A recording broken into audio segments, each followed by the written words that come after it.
As promessas de Deus são geracionais. Partindo do princípio que Deus é um Deus geracional, no sentido de estabelecer uma aliança não apenas com o indivíduo, mas também com a sua descendência. Então, sobre essa temática eu quero falar nos próximos domingos. E eu quero começar com esse personagem muito conhecido de todos nós, chamado Abrão. Até então, seu nome não fora mudado. Só a partir do capítulo 17, que ele terá o seu nome transformado em Abraão. Então, Abrão significa pai exaltado. Significa ainda aquele homem que eventualmente não está totalmente dentro do padrão divino. Ainda não está totalmente com o seu caráter conformado ao caráter divino. Ainda não está devidamente, completamente transformado, amadurecido. Então, Abrão é pai exaltado e posteriormente será transformado em pai de multidões, isto é, Abraão. Mas nós começamos com essa primeira fase da vida de Abrão. E vocês certamente sabem que ele também é conhecido como o pai da fé. Ele também é conhecido como amigo de Deus. E vocês sabem que Deus fez uma promessa a Abrão. Então, a minha ministração esta noite será uma ministração, eu quero crer, rápida, porém ela será apenas uma parte de outras que virão com esse mesmo título. As promessas de Deus são geracionais. Deus é um Deus de gerações. É um Deus que faz aliança não só com o indivíduo, e com a morte dele acaba-se a aliança. Deus perpetua a sua aliança através da descendência, das gerações daqueles que ele escolhe. Então nós lemos o texto aí, e eu queria inicialmente frisar 3 coisas importantes quando a gente ouve uma promessa de Deus. Vocês sabem, quero aqui abrir parênteses, quem está mais conectado nessa vibe, quem está mais conectado conosco, quem está mais conectado com esse espírito profético que nós temos sobre ele ministrado nesses últimos 3 anos, sabem que nós estamos fechando um ciclo e dando início a um outro ciclo nesse ministério. Os irmãos sabem que nós estamos começando uma nova década. Os irmãos sabem que nós passamos por 3 anos, estamos a passar por 3 anos em que Deus nos convocou para um realinhamento, para uma reaprendizagem, para um realicerçamento. Deus nos convocou para desfazermos de algumas coisas que já não serviriam mais para esse novo momento para o qual Ele está nos convocando. E nós estamos debaixo de muitas promessas de Deus. E aí eu quero falar sobre isso porque esse ano ele vai ser muito profético. Ele vai ser um ano de muita aceleração e já de muitos cumprimentos proféticos daquilo que Deus vem falando a nós nesses últimos dias. Quem está me entendendo? Então eu queria que você estivesse muito atento, porque eu sei que possivelmente você também sabe que está debaixo de promessas de Deus. E aí você precisa estar muito atento com aquilo que Deus vai estar fazendo, como as coisas vão estar se movimentando, não é? Na sua, ao seu derredor. Então, quais são as 3 coisas importantes que nós devemos observar quando ouvimos uma promessa de Deus para cada um de nós? Primeiro, ouvir prontamente o que Deus tem a dizer. Essa é uma boa atitude que cada um de nós temos que ter diante de Deus. Ouvi-lo prontamente, mas não só se dispor prontamente para ouvi-lo, mas ouvi-lo também atentamente. Prontamente, atentamente. Então você tem que ter prontidão. Senhor, Renine, eis-me aqui. Fala que o teu servo ouve, mas ouvi-lo atenciosamente, respeitosamente, diligentemente, com uma atitude que revela um coração ensinável, um coração inclinado, um coração discipulável. Então não apenas uma atitude de prontidão, mas de atenção. Então, A primeira coisa é ouvir a promessa. E ouvi-la não de qualquer maneira, mas ouvi-la prontamente, ouvi-la atentamente. E a terceira atitude ao ouvir é estar disposto a obedecer imediatamente. Obediência tardia é, na verdade, desobediência. Então, quando Deus nos dá uma direção, a gente não pode postergar. Não pode fazer ouvido de mercador. A gente tem que ter essas três atitudes: prontidão, atenciosamente, atentamente, e uma predisposição rápida para obedecer, para colocar em prática aquela direção que nos foi dada. A segunda coisa que nós temos que ter ao ouvirmos uma promessa de Deus é confiar. Confiar naquele que está nos fazendo a promessa. Primeiro é ouvir. De que maneira? Atentamente, atenciosamente e com uma santa predisposição para obedecer imediatamente. Segundo, nós temos que confiar. E aí eu coloquei confiar resignadamente. Resignadamente. O que seria o ato de resignar? Corresponde à ação de se despedir ou abdicar de determinada coisa por livre e espontânea vontade, assim como a demonstração de tolerância, paciência e submissão em relação ao comando, ordem ou desejo de outrem. Então o que é resignar-se? É você se colocar à disposição daquele que te ordena, de maneira resignada, de maneira submissa, de maneira obediente, sem questionamentos, sem porquês, e você simplesmente seguir a direção. Quem está me entendendo? Essa deve ser a atitude de todos nós diante de Deus. Quem está me entendendo, querido? A gente vai ver isso na vida de Abraão, que no caso aqui ainda é Abrão. Vamos só reler o texto para você poder entender. Ora, disse o Senhor a Abrão: sai da tua terra, da tua parentela e da casa de teu pai, e vai para a terra que te mostrarei. De ti farei uma grande nação, e te abençoarei, e te engrandecerei o nome, sê tu uma bênção. Abençoarei os que te abençoarem, amaldiçoarei os que te amaldiçoarem. Em ti serão benditas todas as famílias da... Sabe, queridos, a terceira coisa, e logo em seguida eu vou te dar o texto que fala dessa obediência, dessa resignação. A terceira atitude ao ouvir as promessas de Deus: obediência resoluta. O que é ser resoluto ou resoluta?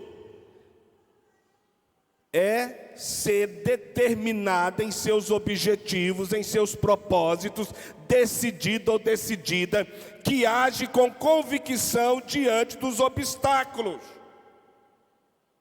Porque deixa eu falar uma coisa para vocês. Entre a promessa feita, ponto A, e o cumprimento da promessa que foi feita no ponto A até chegar ao ponto B, há uma distância, há um percurso. E quem é portador de promessa de Deus tem que se comportar como se possuísse a promessa. Tem que se comportar confiantemente naquele que prometeu. Quem está me entendendo até aqui? Então a promessa é feita, mas ela leva um processo, porque Deus é Deus de processos também, até se cumprir. E entre a promessa feita ao cumprimento, você tem um tempo, você tem um percurso, mas você tem que se comportar como se já possuísse a promessa. Quem está me entendendo? Essa é a grande diferença naqueles que confiam no Senhor. Então, você precisa ter uma obediência resoluta, que significa determinação, convicção, porque nem sempre nesse processo entre a promessa feita e até o cumprimento dela, as coisas vão ocorrer como você gostaria, ou como você acharia que seria. Porque às vezes quando Deus nos faz uma promessa, eu já estou susceptível a cometer esse tipo de equívoco. Quantas vezes talvez? Geralmente quando Deus nos faz uma promessa, o nosso coração é tomado de alegria, a gente fica com expectativas e a gente fica conjecturando: será que vai ser logo? Será que é esse mês? Será que é o próximo mês? Será que é esse ano ainda? E às vezes a promessa foi feita, mas só vai se cumprir daqui a 10 anos. Mas você tem que ter a atitude de que eu já possuo a promessa. Ela ainda não se materializou, mas em espírito eu já sou possuidor desta promessa. Isso faz a diferença. Quem está me entendendo? Essa é a grande sacada, essa é a grande diferença. Então, quais são as atitudes diante de uma promessa de Deus feita? Ouvir, confiar e obedecer. Ouvir de que maneira? Prontamente, atentamente e obediência imediata. Confiar resignadamente, abrir mão de si mesmo, abrir mão, sabe, de todos os temores e demonstrar essa obediência, sabe, ativa, que se submete. Você abre mão do que for necessário para continuar acreditando e confiando no caráter de Deus que te fez a promessa. E terceiro, uma obediência resoluta, determinada, confiante. Sabe, as circunstâncias às vezes estão dizendo não, não. As pessoas estão dizendo não, não. Mas você diz: Deus me falou, Deus me disse, não foi mentira, eu ouvi e eu sei que Ele vai fazer. Amém, queridos? Tem coisas que Deus já cumpriu na minha vida. Promessas que Ele me fez quando eu tinha 16 anos de idade. Mas tem tantas promessas que Deus me fez que Ele ainda não as cumpriu. Mas eu sei que o mesmo que já cumpriu parte delas, cumprirá as demais enquanto eu ainda estiver vivo. Amém, queridos? Que Ele é fiel. Quem está me entendendo? Então olhe para o seu irmão e diga assim: não se desespere. A promessa vai se cumprir na sua vida e na vida da sua família. Diga para ele: Deus não é o homem para que minta, nem o filho do homem para que se arrependa. Tendo o Senhor falado, não o fará. Tendo Ele prometido, não o cumprirá. Descansa no Senhor.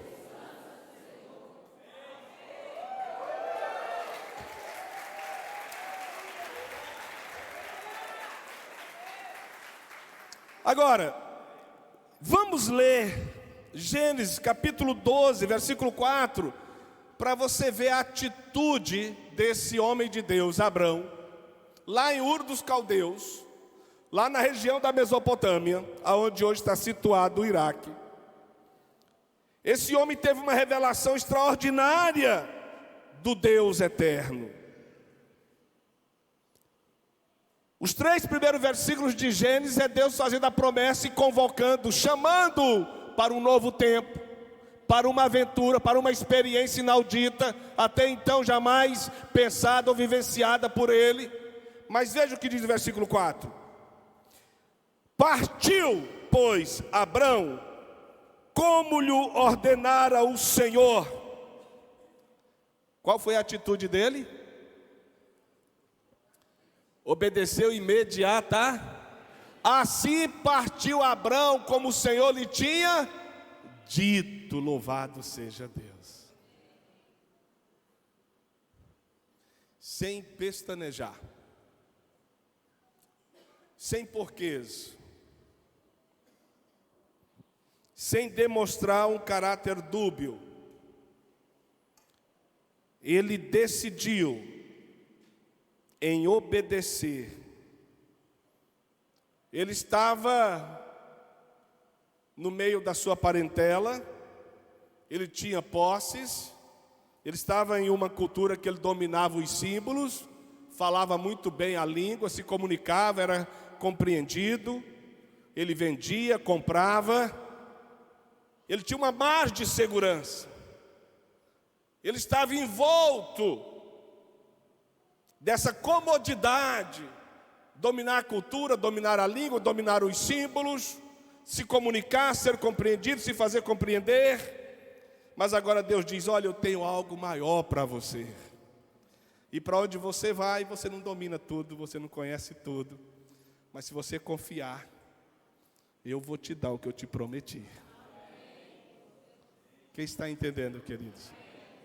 Então olhe nos olhos do teu irmão e diz: está entendendo o que Deus está falando com você? Está disposto a sair da redoma do comodismo, da acomodação, da negligência, da preguiça? Aquela margem de segurança, do conforto. E quando Deus começa a mexer com a gente, tirar da margem de segurança, você está disposto? Quem está disposto? Olha, irmãos.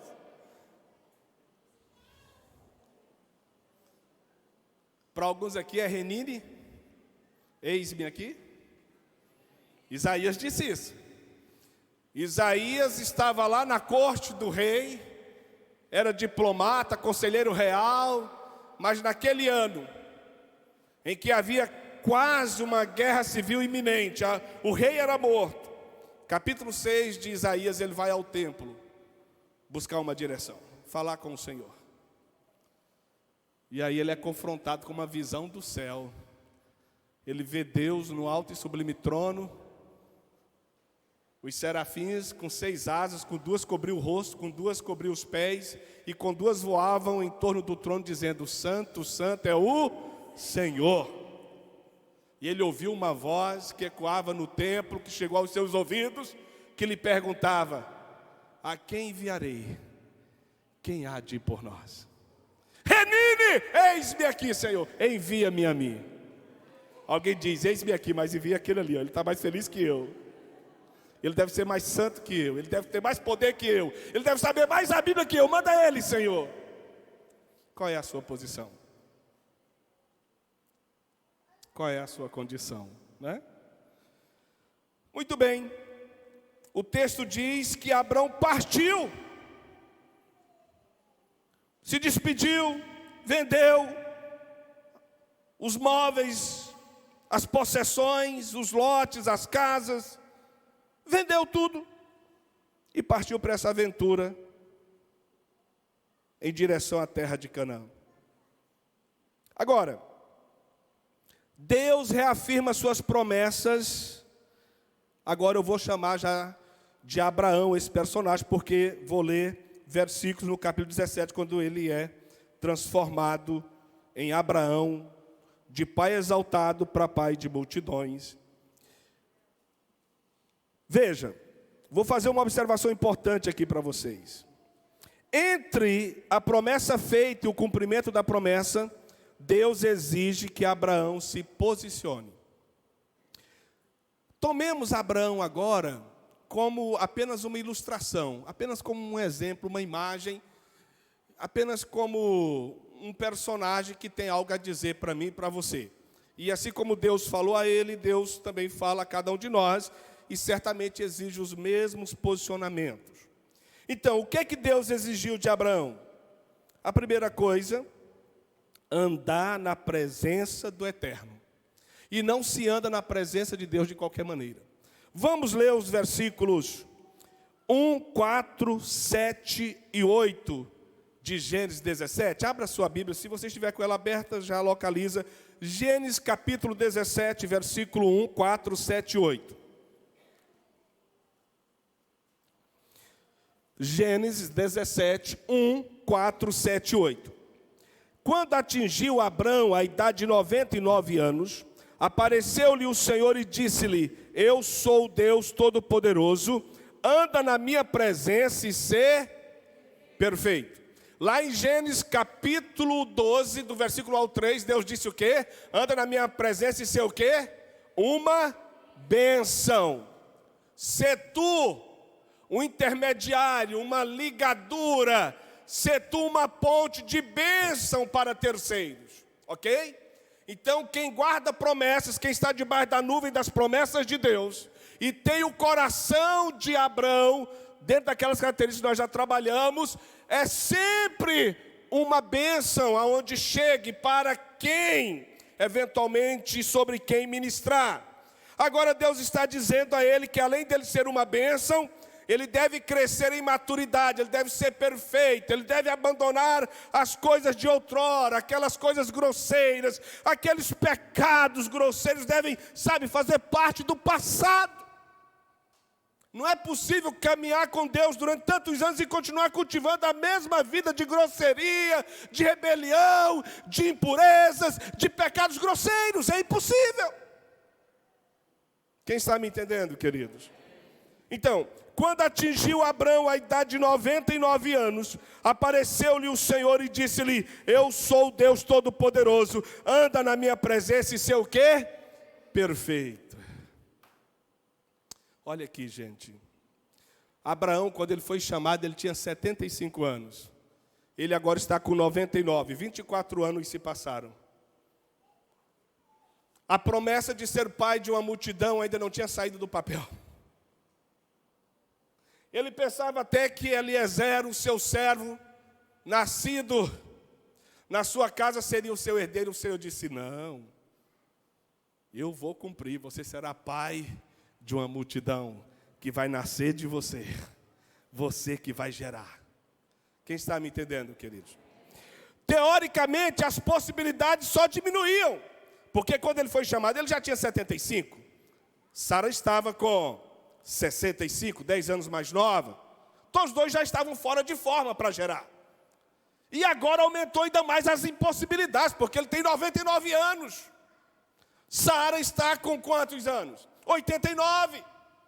Mas o que prometeu não só é fiel para cumprir, mas tem poder para realizar. Ultimamente eu preguei aqui. O tema mais ou menos foi assim: quando Deus cumpre promessas em estações aparentemente inapropriadas, não é? Quando todo mundo está dizendo: não vai mais, não tem mais possibilidade alguma. Aí Deus vai lá e faz. Porque Ele não está condicionado às estações. Amém, meus amados? Então, veja, Deus está convocando ele agora para uma fase nova da vida dele, maturidade. E andar na presença do Eterno é o mesmo que andar em temor e tremor. Temor fala de culto, temor fala de relacionamento, temor fala de discernimento, de senso de urgência, de prioridades, de valores. Quantas vezes estamos na casa do Senhor, mas sem o senso de urgência, sem o senso de discernimento. Deus nos convocou para fazer algo ontem, a gente está dormindo em berços esplêndidos, como se muitos anos tivéssemos ainda pela frente. Deus nos chamou para andar com Ele em temor, com esse discernimento, de que dentro ou fora da igreja a nossa vida deve responder a um culto a Deus, a uma honra a Deus. O tremor fala de respeito, fala de admiração, fala de rendição. Então Deus está dizendo para ele: olha, vem andar na minha presença em temor e tremor. Esse é o passo necessário, indispensável, para você ver o cumprimento das promessas. E agora eu volto a ler o texto novamente. Quanto a mim, será contigo a minha aliança, diz o Senhor. Serás pai de numerosas nações. Irmãos, é lindo a gente ir lá no Oriente Médio, porque você conhece várias pessoas de diversas nacionalidades árabes, e todos eles são filhos de Abraão. Ou através de Ismael, seu filho com Agar, a egípcia, ou os judeus, filhos da promessa, nascidos de Abraão e Sara. Amém, meus amados? Olha como Deus é poderoso. Então, queridos, olha o que Deus está dizendo. Quanto a mim, diz o Senhor, será contigo a minha aliança, serás pai de numerosas nações. Deus está trazendo um alento para este homem, dizendo: olha, eu não esqueci, olha, eu vou cumprir. Não tenha por tardia a minha promessa, eu faço no tempo que eu determinei. E quando eu fizer, você terá a sensação de que não demorou tempo e de que você não perdeu por ter esperado. Louvado seja o Senhor! Quem está me entendendo, irmãos? Anote isso. Quando Deus faz, você não tem sensação de que passou muito tempo, nem tampouco de que perdeu tempo por ter esperado.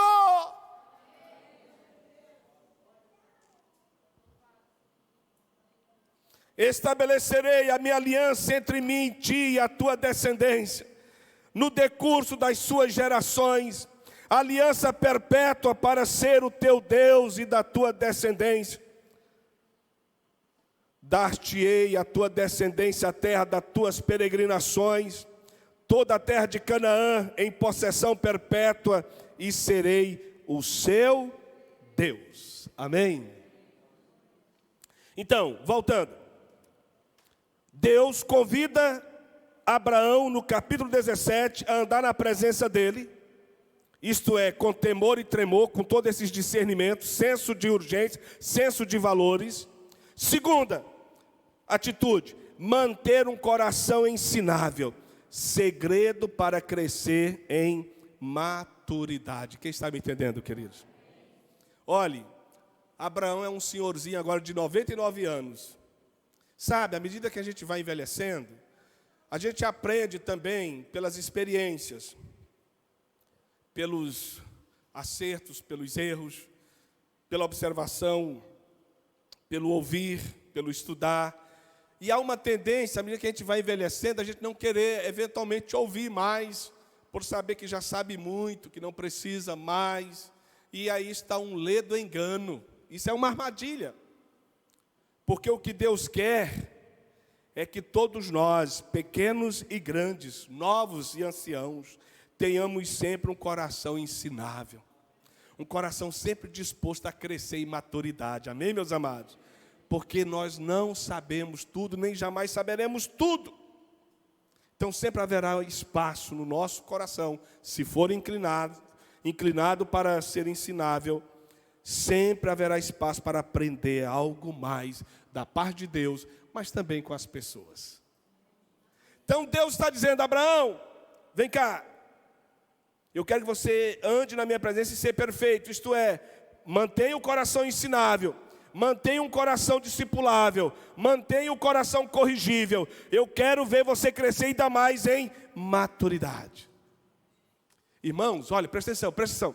À medida que se aproxima o cumprimento de algumas promessas na vida da gente, Deus vai nos chamando para estar mais com Ele. Quem está me entendendo, queridos? E quem é dessa casa, eu quero te dizer esta noite, mais uma vez, em nome de Jesus, este ano é o ano que Deus está nos chamando para estarmos mais junto dEle.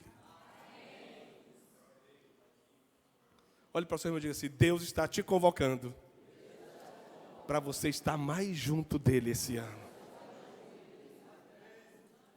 Quantos querem ser uma bênção?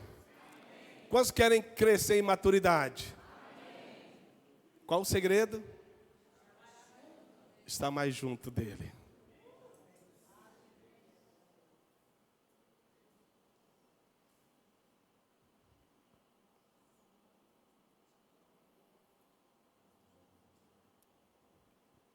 Eu quero já estar encerrando. Mas eu preciso já deixar, talvez, como introdução para o próximo domingo, algo que eu, antes de terminar, quero dizer a você. Deus estabelece uma aliança com Abraão e sua descendência como projeto de redenção. Olha aqui para mim. É claro, vocês sabem que Deus fez a promessa de que Abraão seria pai de multidões. Mas como assim se Sara era estéril? Como assim se Sara agora tem 89 anos? Como assim se Abraão tem 99 anos? É um homem alquebrado, é um homem velho.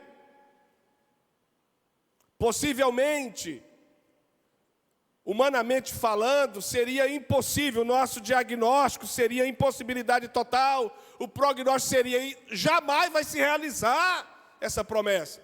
O homem é um ancião, a mulher já não tem mais os costumes mensais das mulheres, a madre é estéril. Mas sabe, Deus não chamou Abraão apenas para fazer dele pai de Isaac e posteriormente pai de multidões. Mas Deus também prometeu que através da descendência de Abraão, Deus abençoaria todas as famílias da terra. E aqui é o grande alvo da promessa, porque o maior descendente de Abraão não vai ser Isaac, vai ser Jesus Cristo, que descenderá da tribo de Judá, descendente de Davi, descendente mais remoto de Abraão, e através de Jesus as famílias na terra, nos 4 cantos da terra, estão sendo resgatadas, louvado seja Deus.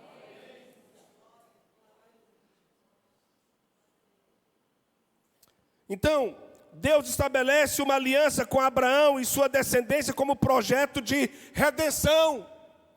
Redenção é resgate, é pagamento, é um preço que se paga para ter de volta aquele que foi perdido.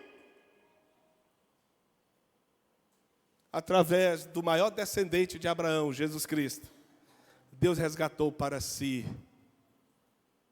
um povo que se chama hoje pelo seu nome.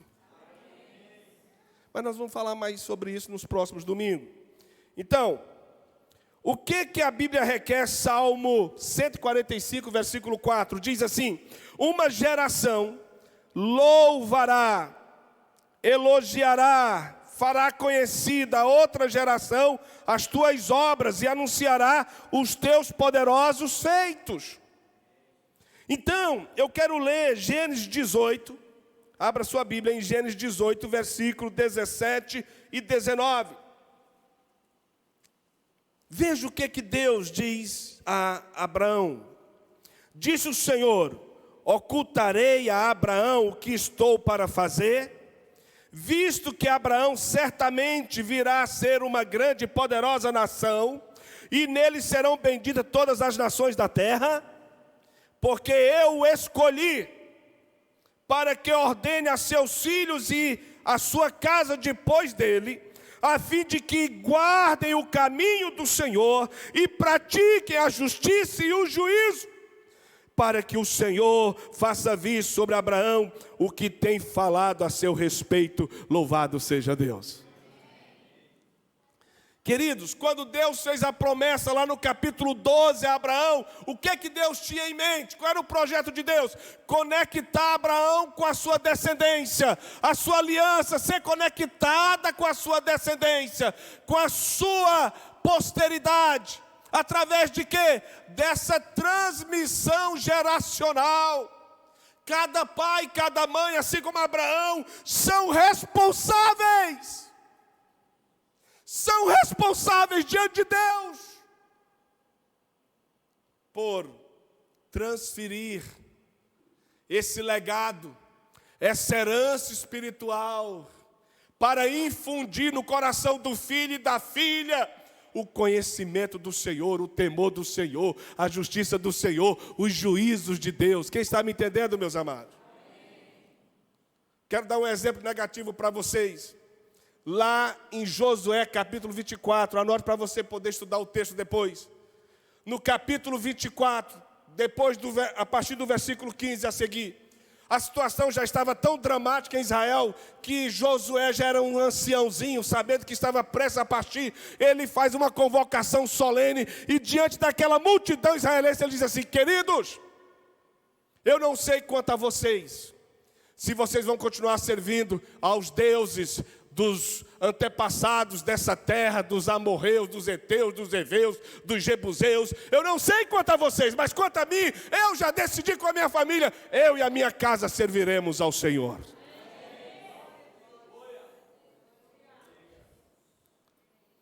Mas sabe, a Bíblia diz que depois que Josué morreu, que aquela geração morreu, a outra geração se desviou totalmente do propósito do Eterno. Porque não teve pais que discipulassem seus filhos. Não teve pais, ou não tiveram pais que sentassem com seus filhos e contassem a história do seu Deus e das suas promessas. Quem está me entendendo, queridos? Então Deus chama nós, os pais, para fazer essa conexão com essa próxima geração, que é a geração dos nossos filhos. Porque se nós conseguirmos fazer essa transição com essa geração chamada de nossos filhos, ela também terá forças morais e espirituais para deixar como legado aquilo que passamos para eles, eles vão passar para os nossos netos. Quem está me entendendo, meus queridos? Esse é o desafio hoje da gente. O que o texto diz? Uma geração, Salmo 145, 4. Uma geração louvará, uma geração, diz uma versão aí, uma geração anunciará a outra geração, fará conhecida a outra geração as tuas obras e anunciará os teus poderosos feitos. É você falar bem do Senhor para os seus filhos, é você falar bem do Senhor para seus discípulos, é você falar bem do Senhor para seus irmãos, para seus amigos, para seus colegas. É você compartilhar os conselhos do Eterno com as pessoas, para que elas tenham chances de conhecer Deus. Amém, queridos? Então veja, Deus, esse texto do capítulo 18, não sei se vocês estão conectados aí, lembrando, mas o capítulo 18, melhor dizendo, vai falar sobre a destruição de Sodoma e Gomorra. A Bíblia diz que Deus mandara 2 anjos para destruir essas 2 perversas cidades, que ainda hoje permanecem como símbolos de idolatria, de perversão, de impureza, de rebelião, de desonra, de feitiçarias, de orgias. E aqueles 2 anjos foram enviados para tirarem Ló de lá, mas ao mesmo tempo destruir a cidade. E tiraram Ló porque a Bíblia diz que Abraão, quando foi avisado pelo Senhor que faria isso, Abraão intercedeu por seu sobrinho Ló. Mas sabe, Deus diz aqui, eu não posso fazer isso com Abraão. Eu tenho que falar com ele. Eu tenho que falar para ele que eu vou destruir essas 2 cidades. Eu tenho que comunicar a ele esse propósito. Eu tenho que dizer a ele que o que eu vou fazer é consequência dos muitos pecados, de escolhas erradas daquelas 2 cidades, de se rebelarem, de se perverterem. E aí Deus compartilha com Abraão o que ele há de fazer. Por quê? O texto diz, visto que Abraão certamente virá a ser uma grande e poderosa nação, e nele serão benditas todas as nações da terra, porque eu o escolhi para que ordene a seus filhos e a sua casa depois dele, a fim de que guardem o caminho do Senhor e pratiquem a justiça e o juízo, para que o Senhor faça vir sobre Abraão o que tem falado a seu respeito. Amém, queridos? Queridos, por que Deus anunciou para Abraão que destruiria Sodoma e Gomorra? Não era só pelo fato dele ter uma atitude proativa de interceder pelo sobrinho, como ele teve. Ele intercedeu diante do Senhor com temor e tremor para Deus poupar Ló e a sua família. Mas sabe, Deus fez isso, porque Deus mesmo diz aqui no texto, porque eu o escolhi, ele é meu amigo. Ele é íntimo meu. Quem está me entendendo, queridos? Eu creio, queridos, que eu estou falando para pessoas escolhidas por Deus. Deus, como diz o Salmo 25, o Senhor revela seus segredos aos seus amigos. A Escritura diz que Deus, antes de fazer algo, revela aos seus santos profetas. O que Deus já está fazendo, mas de maneira assim, eu diria, em miniatura. Mas Deus já tem nos revelado. Deus já tem nos falado. Deus já tem dado a direção, Deus já tem apontado. Nós temos que continuar nos posicionando como seus amigos, como seus filhos, como herdeiros de promessas. Mas Deus já tem falado o que vai fazer. Porque Ele quer segredar, Ele quer compartilhar com os seus amigos aquilo que Ele há de fazer. Louvado seja Deus. Ele diz, eu escolhi Abraão. E escolheu para quê? Para que Abraão, que ainda não tinha materializado em suas mãos a promessa, ainda não era pai, ainda não tinha nascido Isaac, mas se comportava como se já fosse um pai. Deus diz, olha, para que ele discipule seus filhos, para que ele ordene a sua casa, para que ele transfira, para que ele deixe como legado, como herança espiritual, a justiça e o juízo do Senhor. Pais, mães, nós somos extremamente importantes na aliança que Deus estabeleceu conosco, que Deus estabeleceu com a nossa descendência. E eu quero reafirmar aqui nesta noite, com temor e tremor, no nome do Senhor Jesus. Eu quero declarar em fé, profeticamente, se você estiver na mesma vibe que eu, você também vai estar no mesmo espírito de unidade, propósito e fé. Entre a nossa descendência, entre os nossos filhos, netos, bisnetos, até a geração que Deus permitir existir, não se haverá homicidas em nome de Jesus. Entre a nossa descendência não haverá aqueles que invocam demônios em nome de Jesus. Entre a nossa descendência não haverá aqueles que serão mortos pelo tráfico. Entre a nossa descendência não haverá aqueles que serão afeminados. Entre a nossa descendência não haverá aqueles que serão tomados pelo ateísmo, pelo paganismo. Entre a nossa descendência não haverão aqueles que invocarão os mortos. Entre a nossa descendência não haverá prognosticadores, feiticeiros, leitores de mãos. Entre a nossa descendência não haverá apóstata. Entre a nossa descendência não haverá criminosos, ladrões, mentirosos, em nome de Jesus. Em nome de Jesus de Nazaré. Em nome de Jesus. Em nome de Jesus.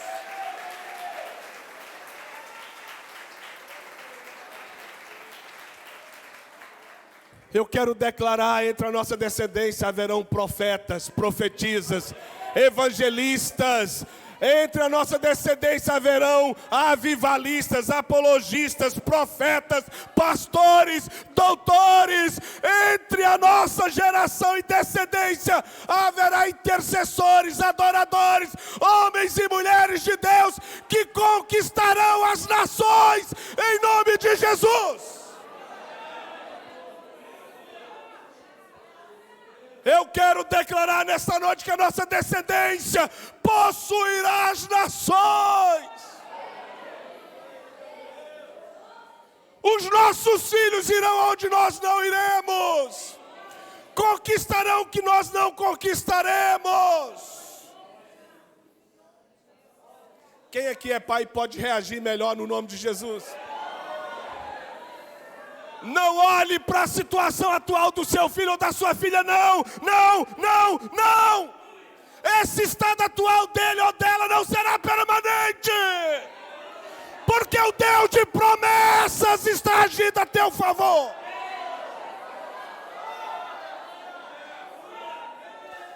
Eu declaro que laços estão sendo quebrados. Laços de engano, laços de morte. Laços de feitiçaria, de orgia. Em nome de Jesus.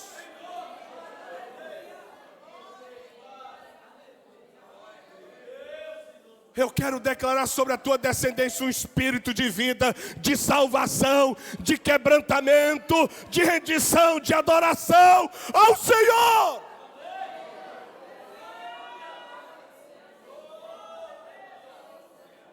Não olhe para a situação atual do seu filho ou da sua filha, não o veja amanhã ou depois como ele está hoje, mas o veja amanhã ou depois como um homem de Deus e uma mulher de Deus que será para a glória do Senhor.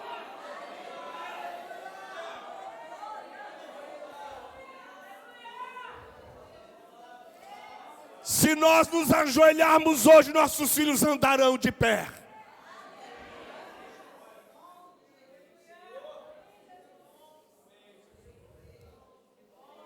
Se nós buscarmos a Deus hoje, Deus cobrirá uma multidão de pecados, pela sua infinita graça e misericórdia, pela sua longanimidade, pela sua bondade. Quantas vezes Deus disse a Isaac, quantas vezes Deus disse a Jacó, por amor ao teu pai Abraão.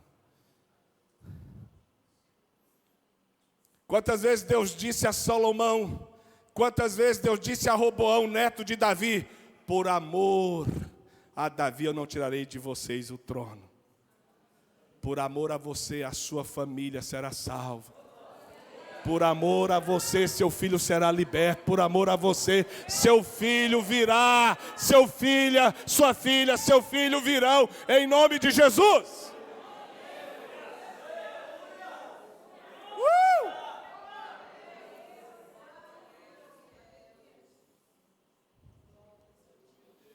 Deus é fiel em cumprir suas promessas. E eu quero declarar nesta noite, este ano é um ano de aceleração, queridos. Eu quero declarar mais uma vez, não se espante, Deus vai fazer coisas que você talvez esperasse para daqui a 5, 10 anos. Deus está acelerando o processo.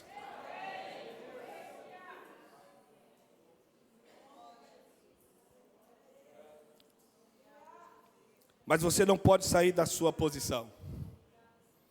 Deus faz de Abraão um modelo para os pais que assumem a responsabilidade de transferir os conselhos de Deus para a sua descendência. Não importa a condição da sua filha hoje, do seu filho hoje, do seu neto hoje. Não importa. O que importa é que você não saiu da sua posição. Ló tinha ido para Sodoma e Gomorra porque quando Abraão, para evitar uma contenda entre ele e o sobrinho, porque entre os seus pastores e os pastores de Ló já havia hostilidade. Então um dia Abraão chama o sobrinho, logo pela manhã disse assim, meu filho, olhe para as campinas. Se você tomar a direita, eu vou para a esquerda. Se você for para a esquerda, eu vou para a direita. Ló, com os olhos desse tamanho, escolheu as campinas que davam para Sodoma e Gomorra. Tudo verde, tudo bonito. É para cá que eu vou. Abraão, humildemente, foi para o outro lado. Ló terminou numa condição tão constrangedora, tão humilhante, tão degradante, que ele terminou dentro de uma casa. A Bíblia diz que os homens daquela cidade, do pequeno ao grande, foram para a porta da casa de Ló. E a todo custo queriam entrar. Para quê? Para violentarem sexualmente aqueles 2 anjos que vieram em forma de homem. Ló estava já tão assimilado pela cultura pervertida, depravada de Sodoma e Gomorra, que ele sai do lado de fora e diz, meus irmãos, meus compatriotas, olha, é o seguinte, poupe os 2 homens, eles são meus hóspedes, eu tenho aqui 2 filhas virgens, eu coloco elas para fora e vocês abusam dela a noite toda, como vocês quiserem. Olha como é que estava a mentalidade do homem. Totalmente assimilado pela cultura profana. Não, nós não queremos mulher não, nós queremos é homem. E agora vamos fazer com você também. Os 2 anjos vieram, cegaram os caras, puxaram Ló para dentro, trancaram a porta. Os homens estavam tão pervertidos, tão mal, que a Bíblia diz que nem assim eles temeram a Deus. Passaram a noite todo dia rodeando a casa, procurando onde é que é a porta. Vamos abrir. Onde é que é a porta? Cadê a porta? Vamos entrar. Essa era a condição da cidade, onde Ló foi terminar os dias dele. Não importa como esteja o seu Ló, seu filho ou sua filha ou seu neto. Mas se você não mudar de posição, lá dentro de Sodoma e Gomorra, Deus vai resgatar ele ou ela em nome de Jesus. Se você crê, fica de pé em nome de Jesus. Com força, com espírito de fé.